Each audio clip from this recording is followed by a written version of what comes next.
अस्सलाम वालेकुम मेरे दोस्तों कोई भी दुनिया का मुल्क हो जिसको जमहूरियत कहते हैं, जैसे इस्लामी जमहूरिया पाकिस्तान है, उसका सबसे मेन जो पिलर होता है वो उसकी पार्लियामेंट होती है, क्योंकि पार्लियामेंट जो है डायरेक्ट पावर लेती है अवाम से। उसके बाद उसके उस स्टेट के स्टेट ऑर्गन्स होते हैं। स्टेट ऑर्गन्स में जैसा कि आपको पता है कि उसकी जो जैसे इलेक्शन कमीशन है वो भी स्टेट ऑर्गन है, अदालतें हैं स्टेट ऑर्गन्स हैं, उसके बाद फौज है, पुलिस है, सब स्टेट ऑर्गन्स है।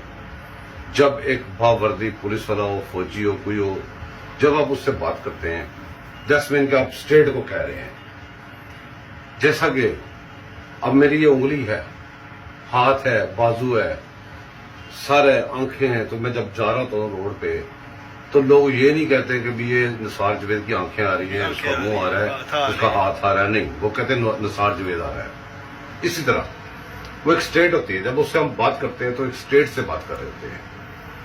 जब आप उसके जो बड़े बड़े होते हैं स्टेट ऑर्गन्स के जो बड़े बड़े ऑर्गन्स हैं, उनको आप खड़े होके कहीं पे ललकारेंगे, उनको आप कुछ कहेंगे ऐसी बात के जैसे कि मैं तुम्हें छोड़ूंगा नहीं, धमकी दो, मैं तुम्हारे ऊपर केस कर दूंगा। इसका मतलब ये होता है कि स्टेट ऑर्गन्स को जब आप बंदा कोई ऐसा धमका रहा है, उसको कोई पूछने वाला नहीं है, तो जो लोग उस स्टेट ऑर्गन से डर रहे होते हैं उनके ऊपर दहशत पड़ जाती है। वो दहशत कैसे पड़ती है? वो सुनते हैं यार ये वो लोग हैं जिनसे हम डर रहे हैं, और ये बंदा इनको डरा रहा है, उनके अंदर एक दहशत फैल जाती है। उस दहशत की वजह से कहते हैं दहशतगर्दी।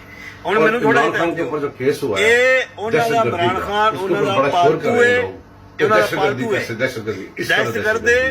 डरे ने सारे बात को अंडरस्टैंड करने की जरूरत है। राज ना खोल, और ये बंदा जब बड़े बड़े महकमों को महकमों के जो टॉप पे लोग हैं उनको ललकारता है, सब डरते ने पे पाकिस्तान में दहशत फैलती है, वो तो कोई राज नहीं कहते हैं दहशतगर्दी।